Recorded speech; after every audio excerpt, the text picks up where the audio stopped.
बोलो। हेलो बच्चों, कैसे आप सभी? आई होप आप लोग अच्छे होंगे।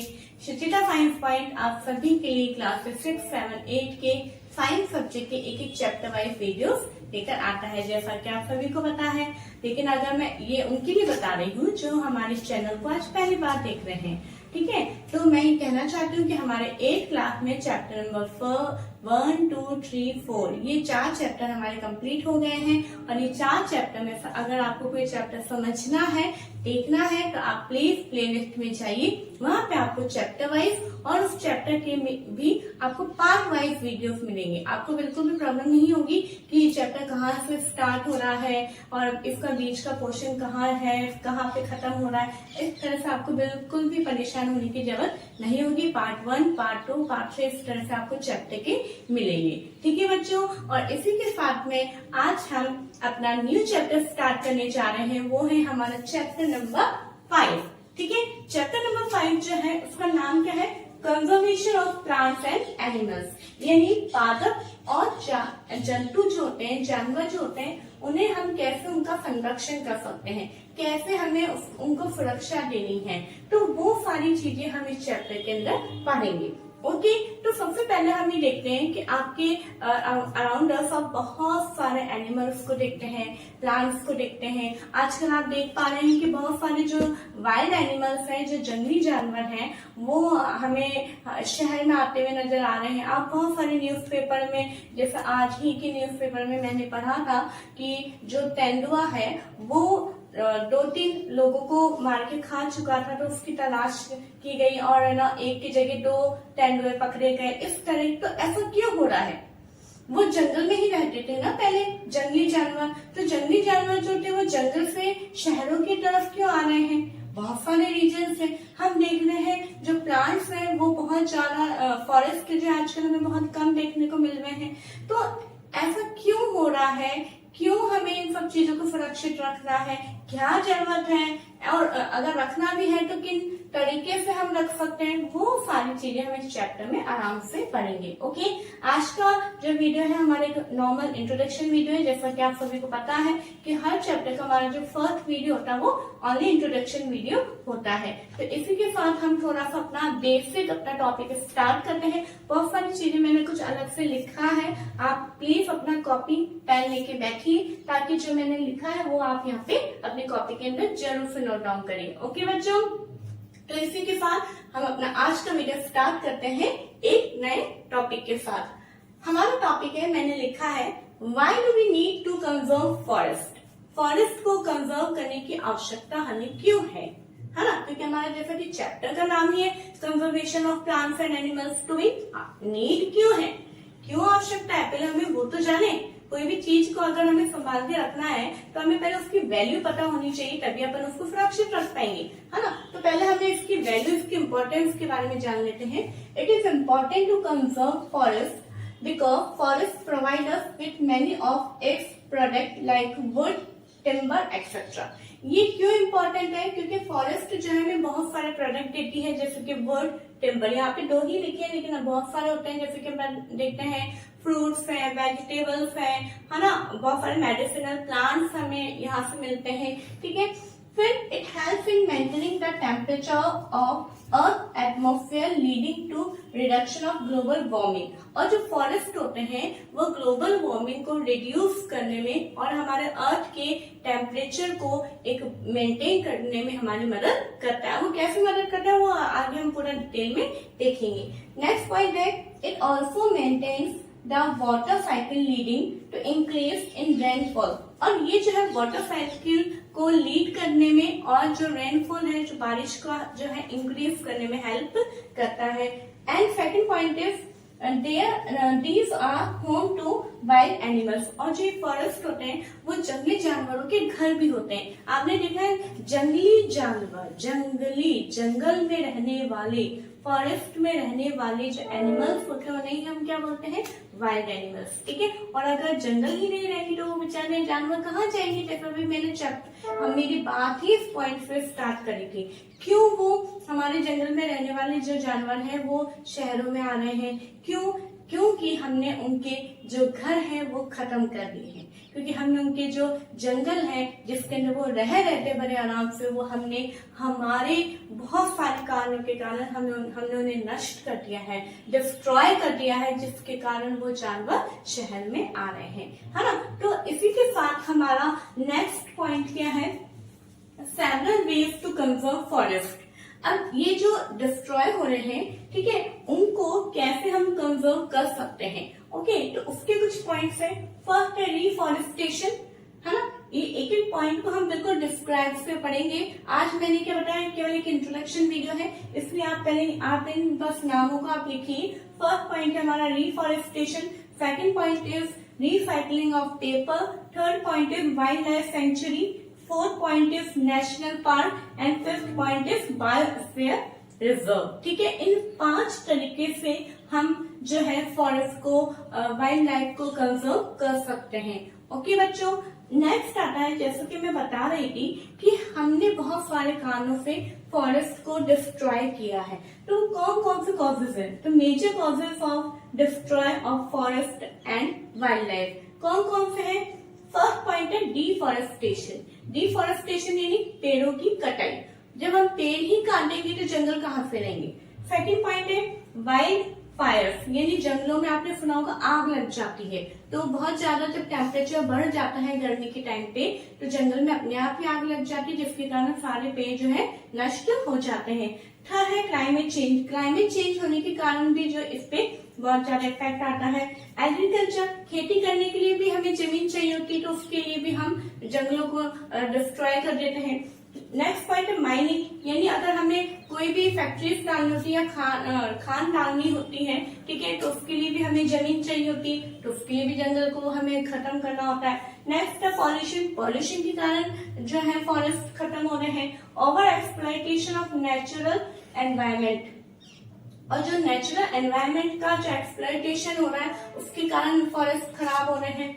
फिर है natural calamities like floods, earthquake, जैसे प्राकृतिक आपदाएं होती है, बाढ़ आ गई है, भूकंप आ गया, उसके कारण भी फॉरेस्ट नष्ट हो जाते हैं।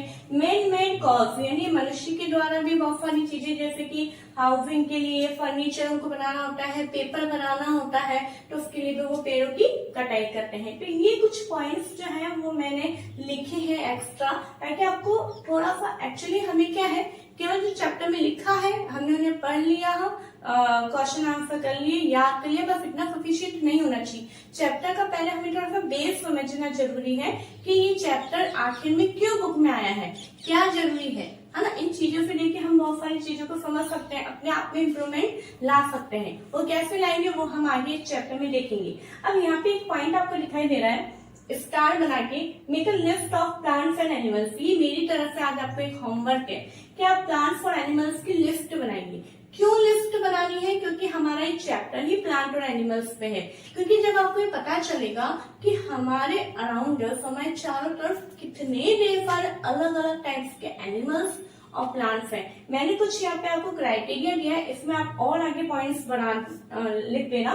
जैसे फ्रूट्स है, फ्रूट्स के कौन कौन से प्लांट्स हैं, वेजिटेबल्स के कौन कौन से प्लांट्स हैं, मेडिसिनल यानी औषधीय जिनसे दवाइयां बनती है वो कौन कौन से प्लांट्स हैं, है ना। आप और आगे लिख सकते हैं फ्लावरिंग प्लांट्स हैं, ठीक है, इस तरह से। जैसे एनिमल्स में टेरेस्ट्रियल एनिमल यानी जो जमीन पे रहने वाले जानवर कौन कौन से हैं, एक्वेटिक एनिमल्स इनमें पानी में रहने वाले कौन से जानवर हैं, और रेप्टाइल्स यानी जो रेंग के चलते हैं वो कौन से जानवर हैं। साथ में एम्फीबियंस जो उभयचर जिन्हें हम बोलते हैं, जो जमीन में भी रहते हैं और पानी के अंदर भी रहते हैं। इस तरीके से आप ये लिस्ट जरूर से बनाइएगा, ताकि आपको ये पता रहे कि इनमें से आप देखेंगे आपके बुक में बहुत सारे एनिमल्स प्लांट ऐसे हैं जो आज हमें नजर नहीं आ रहे हैं, ठीक है, आप उनके भी नाम अलग से हेडिंग डाल के लिख सकते हैं। वो सारी चीजें आपको एक मदद करेगी कि हाँ इस चैप्टर को हमें कैसे समझना है, कैसे इस चैप्टर का बेस बनाना है। ठीक है बच्चों, forestation. Deforestation means clearing of forest and using that land for other purpose.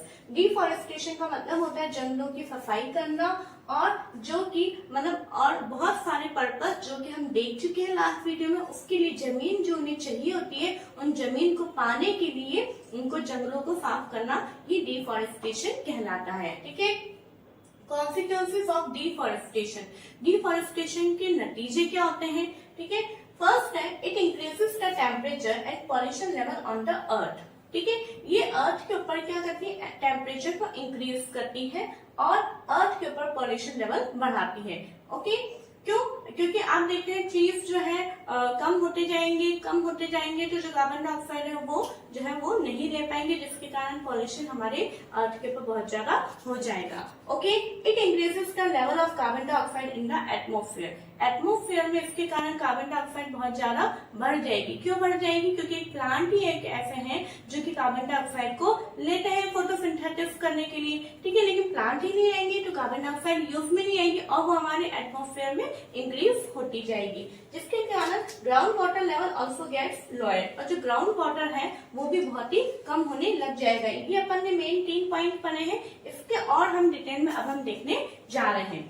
देखिए, if cutting of trees continues, अगर हम पेड़ों को लगातार काटते रहेंगे तो rainfall and the fertility of the soil will decrease, तो जो बारिश है वो बहुत कम होने लग जाएगी और जो हमारी सॉइल की जो फर्टिलिटी है वो भी डिक्रीज होने लग जाती है। ठीक है, there will be increase chance of natural calamities such as flood and drought, जिसके कारण कुछ प्राकृतिक आपदाएं जैसे कि बाढ़ या फिर अकाल उसकी संभावनाएं होती है। Fewer trees would mean that less carbon dioxide will be used up, resulting in its increased amount in the atmosphere। और पेड़ों का बहुत कम होना, जिसका मतलब है कि कार्बन डाइऑक्साइड जो है वो कम यूज में आएगी, जिसके कारण एटमॉस्फेयर में कार्बन डाइऑक्साइड की मात्रा बहुत ही ज्यादा हो जाएगी। ठीक है, this will lead to global warming, जिसके कारण ग्लोबल वार्मिंग होने लग जाएगी। ग्लोबल वार्मिंग क्यों होती है? क्योंकि जो कार्बन डाइऑक्साइड है traps the heat rays reflected by the earth, क्योंकि अर्थ जो एटमॉस्फेयर में कार्बन डाइऑक्साइड है वो जो सन से हीट रेज आ रही होती है उसको ट्रैप कर लेता है। ठीक है, जिसके कारण हमारे अर्थ का टेम्परेचर बहुत ही इंक्रीज हो रहा है। ठीक है, The increases in temperature on the earth disturb the water cycle, और अर्थ के ऊपर इस टेम्परेचर के बढ़ने के कारण वाटर साइकिल जो है वो डिस्टर्ब होने लगेगा एंड मे रिड्यूस रेनफॉल, जिसके कारण रेनफॉल रिड्यूस होने लग जाती है। दिस कुड कॉज ड्रॉट, और अगर बारिश ही नहीं होगी तो अकाल होगा। ठीक है, fewer trees result in more soil erosion, जब पेड़ों की कमी के कारण सॉइल इरोजन ज्यादा हो जाएगा। सॉइल इरोजन क्या होता है बच्चों, कि जो पेड़ होते हैं तो पेड़ की जो जड़ें होती है वो मिट्टी को एकदम पकड़ के रखती हैं। ठीक है, जो अच्छी जो मिट्टी है, फर्टाइल जो सॉइल है वो पानी के द्वारा, हवा के द्वारा एक जगह से दूसरी जगह तक नहीं जाती है। लेकिन क्या होता है, पेड़ ही नहीं रहेंगे तो उस मिट्टी को कौन पकड़ के रखेगा? कोई नहीं। तो जिसके कारण पानी के साथ, हवा के साथ वो मिट्टी एक जगह से दूसरी जगह तक चली जाती है, जो कि हमारे लिए बहुत ही नुकसानदायक है। तो removal of the top layer of the soil exposes the lower hard and Rocky layers, यानी जो मिट्टी की जो टॉप लेयर है जब वो वहां से रिमूव हो जाती है, ठीक है, तो हार्ड एंड रॉकी लेयर्स ही रहती है। The soil has less humus, जिसके कारण मिट्टी जो है इतनी ह्यूमस नहीं रह पाती एंड इज लेस फर्टाइल, और उसकी फर्टिलिटी भी जो है बहुत कम हो जाती है। Fertile land gets converted into desert, और जो फर्टाइल लैंड है, जो उपजाऊ जमीन है, वो डेजर्ट में कन्वर्ट हो जाती है, यानी रेगिस्तान में कन्वर्ट हो जाती है। इट इज कॉल्ड डेजर्टिफिकेशन, और इस प्रोसेस को क्या बोला जाता है? डेजर्टिफिकेशन बोला जाता है। It leads to a decrease in the water holding capacity of the soil। अब जिसके कारण क्या है, जब मिट्टी ही नहीं रहती है तो जो मिट्टी की जो वाटर होल्डिंग कैपेसिटी है वो भी नहीं हो पाएगी, और वाटर होल्डिंग कैपेसिटी नहीं होने के कारण ग्राउंड वाटर जो वो बहुत ही कम हो जाएगा। The movement of water from the soil surface into the ground is reduce. ठीक है, सो देयर आर फ्लड, जिसके कारण जो है जब पानी को एब्सॉर्ब करने की क्षमता खत्म हो जाएगी तो क्या होगा, पानी बाढ़ के रूप में बह के चला जाता है, बाढ़ आने लग जाती है। हमारा टॉपिक है conservation of forest and wild life. हमने लास्ट वीडियोस के अंदर हमने देखा था कि जो हमारे फॉरेस्ट होते हैं, वाइल्ड लाइफ होते हैं, उनको किस तरीके से हानि पहुंचती है, क्या क्या फैक्टर्स ऐसे होते हैं जिनके कारण हमारे फॉरेस्ट खत्म होते जा रहे हैं, वाइल्ड लाइफ के ऊपर खतरा आ रहा है ना। लेकिन अब क्या है, उनको प्रोटेक्ट तो करना है, उनको कंजर्व तो करना है, तो उसके लिए 3 तरीके हैं। वो है हमारा biosphere reserve and wild life sanctuaries, और थर्ड है हमारा नेशनल पार्क। ठीक है, ये 3 एक ऐसे मेथड हैं जो कि गवर्नमेंट के द्वारा एस्टेब्लिश किए जाते हैं। ठीक है। ये किसी पर्टिकुलर एक इंडिविजुअल व्यक्ति के द्वारा नहीं होता है, ये सरकार के द्वारा नियुक्त किए जाते हैं, सरकार ही पूरा इनको बनाती है। ठीक है बच्चों, तो अब ये क्या है, हम इनके बारे में एक एक के बारे में डिटेल में पढ़ेंगे, लेकिन उससे पहले कुछ टर्म्स हैं जिन्हें समझना हमें जरूरी है। तो हमारे सामने फर्स्ट टर्म है फ्लोरा। फ्लोरा क्या होता है, it is plant life, it means plants का एक अनदर नेम है फ्लोरा। फौना क्या होता है, रेफर्स टू एनिमल्स, यानी एनिमल्स का एक अनदर नेम है फौना। इसके अंदर सारे प्रकार के प्लांट है, इसके अंदर सभी प्रकार के एनिमल्स आ गए। ठीक है, नेक्स्ट टर्म है हमारा स्पीसीज। स्पीसीज को बच्चों हिंदी में क्या बोलते हैं, प्रजाति। क्या बोलते हैं, प्रजाति। देखिए अब ये क्या होता है, it is a group of population, ये एक पॉपुलेशन का समूह होता है which are capable of interbreeding, जो कि इंटरब्रीडिंग करने के लिए कैपेबल होता है।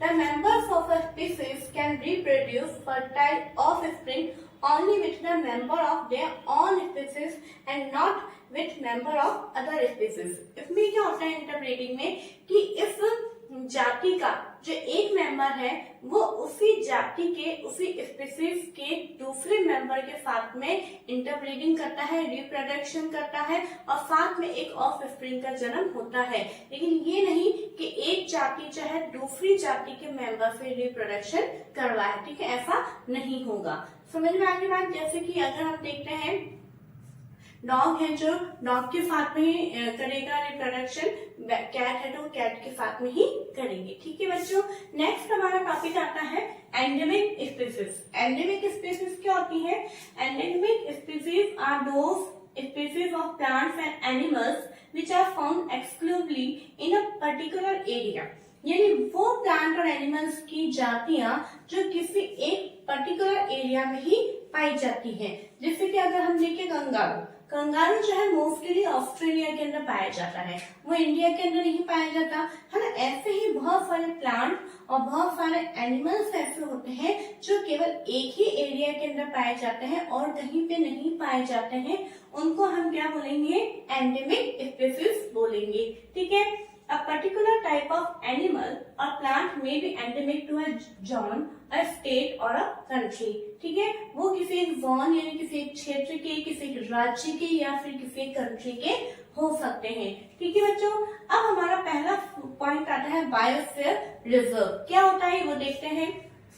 Large areas of protected land for conservation of wild life, यानी एक बहुत बड़ा एरिया होता है जो कि प्रोटेक्टेड लैंड के नाम से भी जाना जा सकता है। किसके लिए, conservation of wild life, plant and animal resources, यानी जो हमारे वाइल्ड लाइफ है, प्लांट है और जो हमारे एनिमल रिसोर्सेज हैं उनको प्रोटेक्ट किया जाता है। And traditional life of the tribals living in the area, और उस एरिया के अंदर जो भी ट्राइबल लिविंग जो रहते हैं, ट्राइबल लाइफ जो उसके अंदर रहती है उसको भी वो प्रोटेक्ट करके रहती है। ठीक है, बहुत बड़ा एरिया होता है, इसके अंदर बहुत सारी चीजें इंक्लूड होती है।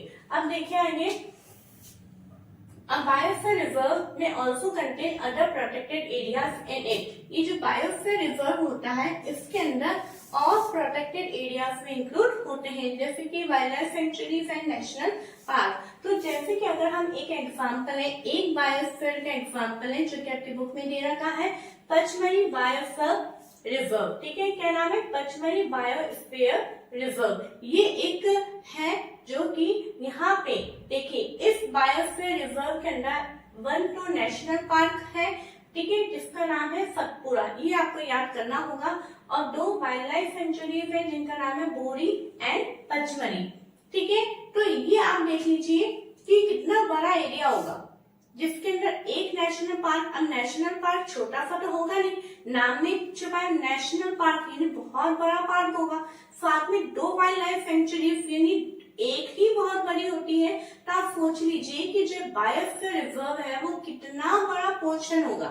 आगे बात आपको समझ में, और इसके अंदर और भी ज्यादा प्रोटेक्टेड एरियाज सम्मिलित होते हैं, जैसे कि हमारे national park and wild life sanctuary. Okay, next आता है कि बायोस्फीयर रिजर्व के अंदर कुछ फ्लोरा, कौन कौन से फ्लोरा प्रेजेंट होते हैं। फ्लोरा मीन्स प्लांट, कौन कौन से, फाल, teak, mango, jamun, silver ferns and Arjun. ठीक है। देखिए बच्चों, जो आपकी बुक की जो पूरी थ्योरी है उसके अंदर बीच बीच में पहली भुजो और ये समझा रहे हैं, वो जा रहे हैं, वो सारी चीजें लिखी हुई, उनको पूरा समराइज करके मैंने जो मेन चीजें हैं वो आपने इस तरह से लिखी है। इस तरह से लिखने से क्या होगा बच्चों, आपको याद करने में भी आसानी होगी। जैसे अपन ने फर्स्ट पॉइंट लिया बायोस्फीयर रिजर्व, ये क्या होता है, पहले अपन ने वो लिख दिया। फिर उसके अंदर जैसे अपन ने एक एग्जांपल लिया पचमढ़ी, उसमें कौन कौन से नेशनल पार्क है, कौन सी वाइल्ड लाइफ सेंचुरी, वो लिख दी। अब इसके अंदर कौन कौन से फ्लोरा फोना एंडेमिक फोना पाए जाते हैं वो भी मैंने अलग से लिखे हैं, ठीक है। तो आपको याद करने में बहुत आसानी होगी। ओके, तो फ्लोरा हो गया, फोना हमारे कौन कौन से, chinkara, blue bull, barking deer, chital, leopard, wild dog and wolf, ये सारे एनिमल्स पाए जाते हैं। अब आता है हमारा एंडेमिक फ्लोरा, यानी यहाँ के अंदर यहाँ पे कुछ एंडेमिक फ्लोरा भी है, वो कौन कौन से, साग एंड वाइल्ड मैंगो, ठीक है। एंडेमिक फोना कौन कौन से, bison, Indian giant, squirrel and flying squirrel, ठीक है। जो ये हमारी जो फ्लाइंग स्क्वायरल होती है और ये सब क्या होती है, इनकी जो टैल होती है बहुत ही फ्लफी होती है और बहुत ही बड़ी लगती है, जो दानव जैसी ये नजर आती है, इसलिए इसका नाम इंडियन जायंट स्क्वायरल है, ठीक है बच्चों। अब आपको मैं यहाँ पे एक ट्रिक बताती हूँ। कई बार क्या होता है कि फ्लोरा एंड फोना इनमें कंफ्यूज हो जाते हैं कि फ्लोरा प्लांट है या फोना प्लांट है, ये थोड़ा सा कंफ्यूजन हो जाता है। तो यहाँ पे देखो मैंने एक ट्रिक बनाई है, मैं जैसे याद रखती हूँ। तो जैसे यहाँ पे हमने एक वर्ड देखा फोना, इधर ध्यान दीजिएगा, FAUNA, ठीक है। अब यहाँ पे मैं एनिमल की भी स्पेलिंग लिखूं, NANIMAL, ठीक है, NAAN, ऐसे याद रखेंगे अपन। फोना NA, इसको अपन अपोजिट करो AN इज एनिमल, ठीक है। आगे बात समझ में, या फिर ए से भी आप ये लास्ट के 2 डिजिट आप याद कर लेंगे, NA किस में आता है, एनिमल में आता है, ठीक है। अब आप सोचेंगे प्लांट में भी तो आता है, इसलिए मैंने आपको बोला इसको अपोजिट करके देखना है। NA को उल्टा करो, AN करो, तो AN करने से क्या बन जाएगा, एनिमल, ओके। इस वर्ड के लास्ट 2 डिजिट और एनिमल की फर्स्ट 2 डिजिट मिलकर क्या बना लेते, एक ट्रिक बन जाती है जिसको अपने को याद करने में आसानी होगी, ठीक है बच्चों। तो आप ये इसके स्क्रीनशॉट ले लीजिए, इसके नोट्स लिख लीजिए, ठीक है। उसके आगे का टॉपिक हम कवर करते हैं।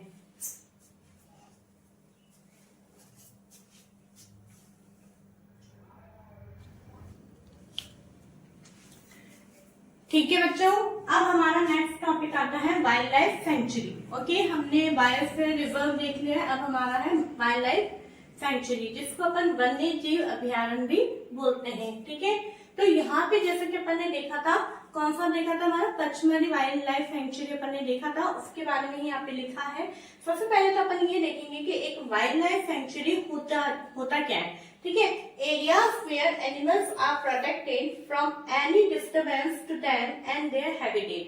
इट मीन्स वो एरिया जहाँ पे एनिमल्स को रखा जाता है और वहां पे उन्हें प्रोटेक्ट किया जाता है कि उन्हें किसी प्रकार का डिस्टर्बेंस ना हो, उन्हें किसी प्रकार की कोई क्षति ना पहुंचे, और उनके हैबिटेट को भी प्रोटेक्ट किया जाता है। हैबिटेट मीन्स जहाँ पे वो रह रहे होते हैं, ठीक है। यानी प्लांट्स हो गए, जो जंगल जो है वहाँ का जो एरिया है उसको भी वो प्रोटेक्ट करके रखते हैं, okay. People allowed to do certain activities, वहाँ के जो लोग रह रहे होते हैं उन्हें कुछ एक्टिविटीज करने के लिए अलाउ किया जाता है, जैसे कि such as grazing by their livestock, यानी वो अपने जानवरों को वहाँ पे चराने के लिए लेके जा सकते हैं। कलेक्टिंग मेडिसिनल प्लांट्स, यानी वहाँ के जो औषधीय पादप होते हैं उनको कलेक्ट कर सकते हैं। फायरवुड, और जलाने के लिए, आग के लिए वहाँ से लकड़ी भी वो कलेक्ट कर सकते हैं। ये कुछ एक्टिविटीज है जो वहाँ पे लोगों को करने के लिए अनुमति दी जाती है, ठीक है।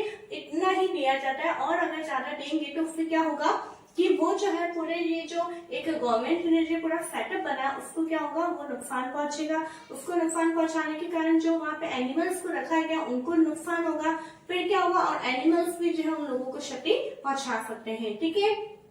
अब यहाँ पे हम देखेंगे जो वाइल्ड लाइफ सेंचुरी, कौन सी वाली, पचमढ़ी वाइल्ड लाइफ सेंचुरी जो है उसके अंदर कौन कौन से एनिमल्स पाए जाते हैं वो देखेंगे अपन। Black buck, white eyed buck, elephant, golden cat, pink headed duck, घड़ियाल, marsh crocodile, python and rhinoceros, ठीक है। ये सारे एनिमल्स उस पचमढ़ी वाइल्ड लाइफ सेंचुरी के अंदर पाए जाते हैं। तो आपका जैसे क्वेश्चन देखिए मैंने इस तरीके से लिखा है ताकि आपको प्रॉब्लम ना, अगर नॉर्मल पूछा जाए कि डिस्क्राइब वाइल्ड लाइफ सेंचुरी, ऐसा नहीं कि पर्टिकुलर कोई नाम दिया गया है तो आप ये लिख देंगे, ये भी आप लिख सकते हैं, ठीक है। और फिर आपसे पूछा जाए कि give any example of flora in Pachmarhi wild life sanctuary, यानी पचमढ़ी वाइल्ड लाइफ सेंचुरी की कोई एक एनिमल का एग्जांपल दो, तो आप इनमें से कोई सा भी दे सकते हैं, ठीक है बच्चों।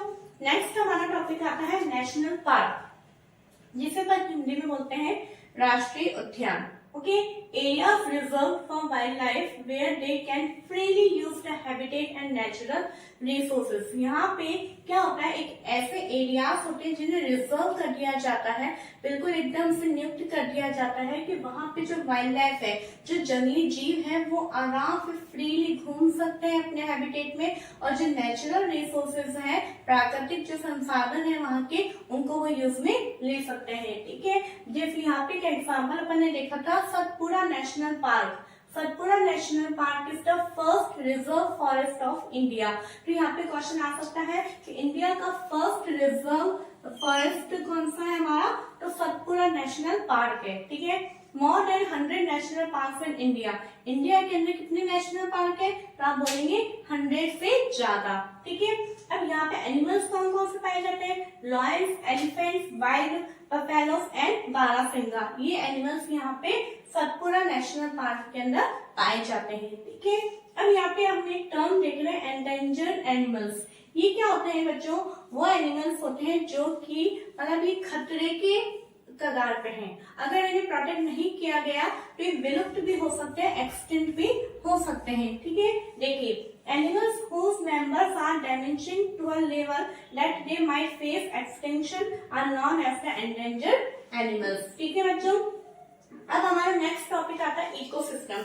इकोसिस्टम क्या होता है कि an ecosystem is made of all the plants, animals and micro organism in an area, है ना। इकोसिस्टम वो होता है कि एरिया के अंदर सारे लिविंग ऑर्गेनिज्म जैसे कि प्लांट, एनिमल्स, माइक्रो ऑर्गेनिज्म और नॉन लिविंग कंपोनेंट जैसे कि क्लाइमेट, सॉइल, रिवर, डेल्टास, इन सब से मिला के, इन सब के साथ में इंटरेक्शन करके जो पूरा एक सिस्टम बनता है उसे अपन बोलते हैं इको सिस्टम। जैसे कि प्लांट है, प्लांट क्या है, प्रोड्यूसर है, ऑटोट्रॉफ है। प्लांट के ऊपर अपन डिपेंड है, एनिमल्स, ह्यूमन बींग्स सभी डिपेंड है। फॉर एग्जाम्पल आपको ध्यान हो तो हम एक फूड चेन के बारे में हमने देखा था, जैसे कि एक प्लांट है, प्लांट को किसने खाया, डियर ने, डियर को किसने खाया, लायन ने, ठीक है। तो क्या हो गया, ये इकोसिस्टम हो गया। हम किसके ऊपर डिपेंड है, प्लांट के ऊपर डिपेंड है। प्लांट जो है, प्लांट कहाँ पे है, सॉइल में है, सनलाइट भी ले रहा है, हम क्लाइमेट को भी फॉलो कर रहा है। तो ये सारी चीजें जो है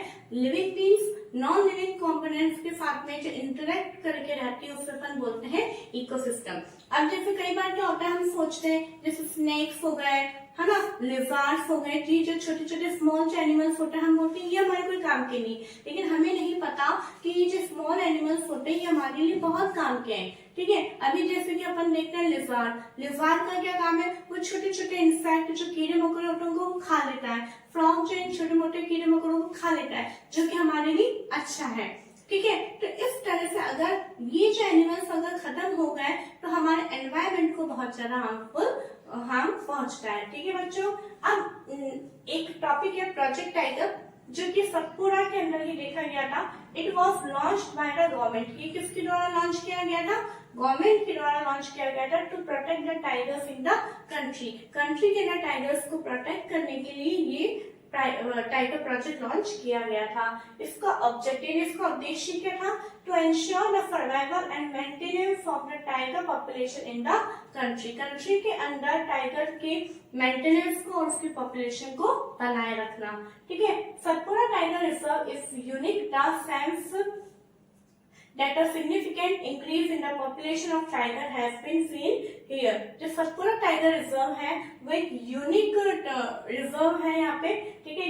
यूनिक रिजर्व पॉइंट यहाँ पे हम देखते हैं जहाँ पे टाइगर को जो है उसकी पॉपुलेशन को बहुत इंक्रीज होते हुए देखा गया है, ठीक है। मतलब यहाँ पे यहाँ का जो रिजल्ट है हमेशा पॉजिटिव देखा गया है, ठीक है बच्चों। तो इसी के साथ red data book. Red data book क्या होता है, red data book is the fourth book which keeps a record of all the endangered animals and plants. It means ये वो डेटा बुक है जिसके अंदर जितने भी endangered एनिमल्स एंड प्लांट्स यानी फ्लोरा एंड फौना जो पाए जाते हैं उनके बारे में पूरी डिटेल्स उस बुक के अंदर, उस डेटा के अंदर मेंशन किया हुआ होता है। ठीक है, तो इस बुक को अपन क्या बोलते हैं? Red data book. इसमें सिंपल सा क्वेश्चन आता है what is red data book, तो आपको ये लिखना होगा। और ये कौन ऑर्गेनाइज करता है? ये इंटरनेशनली लेवल पे, अंतरराष्ट्रीय लेवल पे ये ऑर्गेनाइज होता है। ठीक है बच्चों, इसी के साथ हमारा नेक्स्ट टॉपिक है माइग्रेशन। माइग्रेशन क्या होता है ये मैंने पहले भी आपको समझाया था। It is the phenomenon of the movement of a species from its own habitat to some other habitat for a particular time period every year for a specific purpose like breeding. इसके अंदर ये कैसा phenomenon है जिसके अंदर जो species है ना, वो अपने जो अपना खुद का हैबिटेट होता है उसको छोड़ के कोई बहुत दूर दूसरे हैबिटेट में जाके वो रहने लग जाते हैं कुछ टाइम पीरियड के लिए।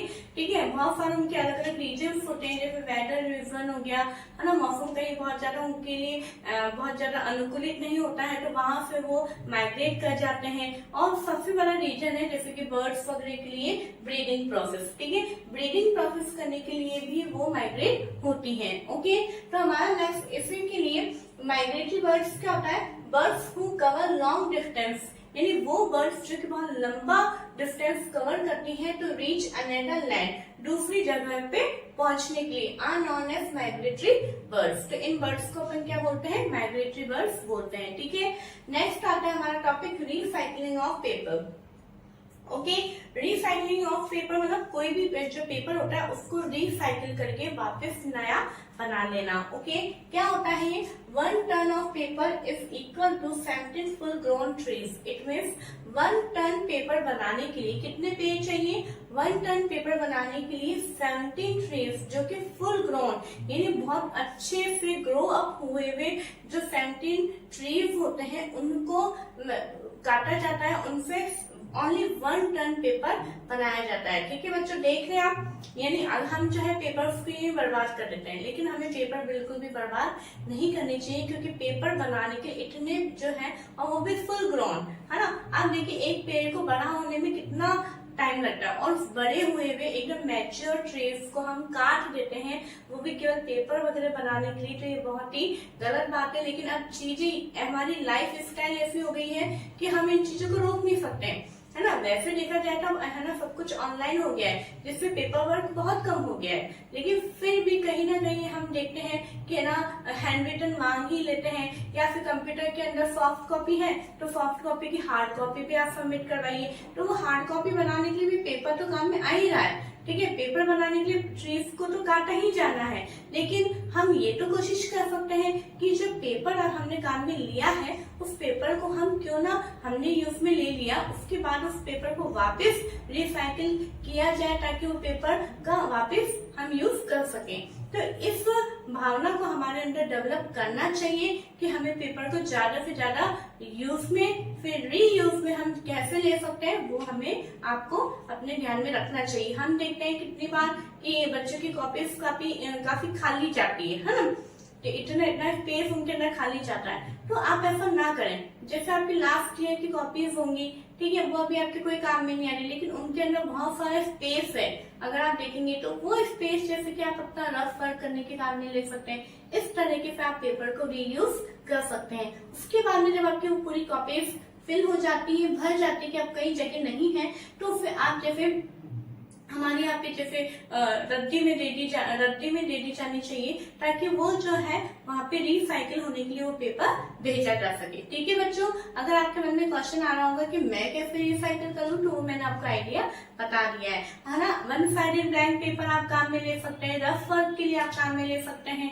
ठीक है, नहीं तो आप जैसे अपने कुछ चीज अपने घरों में अपन जमा के रखते हैं तो उनके नीचे आप पेपर अपने शीट्स के रूप में आप बिछा सकते हैं। ठीक है, तो इस तरह से बहुत सारे तरीके हैं जिसके द्वारा हम इन चीजों को यूज में ले सकते हैं, वो आपको और भी सोचना है। ओके, अब देखिए आगे, paper can be recycle 5 to 7 times for use. देखा आपने क्या पढ़ा अभी पढ़ने कि जो पेपर है वो यूज में लेने के बाद में 5 to 7 टाइम्स उसको रिसाइकिल किया जा सकता है। ठीक है, we should save reuse used paper and recycle it. हमें जो है इनको सेव करना चाहिए, यूज में लेना चाहिए और फिर रीयूज में लेना चाहिए। इससे क्या होगा, we not only save trees, इस प्रोसेस को करने से केवल हम पेड़ ही नहीं बचाएंगे बल्कि ऑल्सो सेव एनर्जी, बल्कि हम एनर्जी को भी बचाएंगे एंड वाटर जो इसको बनाने के काम में लिया जाता है एंड हार्मफुल केमिकल्स। ठीक है, पेपर को जब बनाया जा रहा है, फैक्ट्रीज के अंदर बनाया जा रहा है, तो ऐसे तो नहीं बनेगा, कुछ ना कुछ इसके अंदर केमिकल्स भी डाले जाएंगे, तो केमिकल्स का भी यूज क्या हो जाएगा, रिड्यूस होने लग जाएगा। ठीक है बच्चों, आगे देखिए, अब आता है हमारा रिफॉरेस्टेशन। अब आप ये देखिए कि जब आपको ध्यान होगा तो हमने डिफॉरेस्टेशन प्रोसेस पढ़ा था।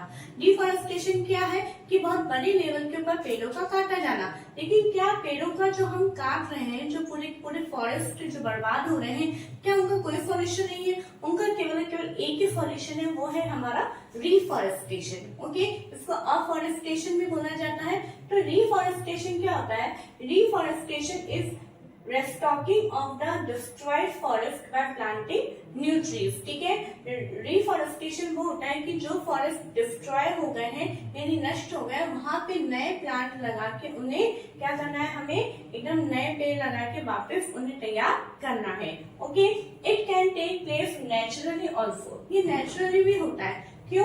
क्योंकि अपन देखते हैं कई बार कि जैसे कि सड़कों पे जैसे कि वो झाड़ियां उग जाती है, उसकी एक बार कटिंग कर दी जाती है, लेकिन जब बारिश वगैरह आती है तो वो अपने आप उग जाती है। वहां पे किसी भी ह्यूमन बीइंग का कोई रोल नहीं होता है। क्यों? क्योंकि उसे जड़ों से नहीं काटा गया है। तो जब उसे एक प्रॉपर वेदर मिलता है, प्रॉपर कंडीशन वहां पे मिलती है उसको, तो वापिस वो अपने आप में रिजनरेट हो जाता है। तो यहाँ पे क्या है, if the destroyed areas is left undisturb, ठीक है, अनडिस्टर्ब तरीके से अगर उसको छोड़ दिया जाता है तो इट रीएस्टेब्लिश इटसेल्फ, तो अपने आप एस्टेब्लिश हो जाता है। ठीक है, अब नेक्स्ट और आखिरी टॉपिक है हमारे चैप्टर का, फॉरेस्ट कंजर्वेशन एक्ट। ये इट मीन्स हमारे हर एक कंट्री के अंदर एक फॉरेस्ट एक्ट बनाया जाता है। ठीक है, जंगलों को भी खराब करने के पीछे भी जो है कानून बनाया गया है। वो क्या है?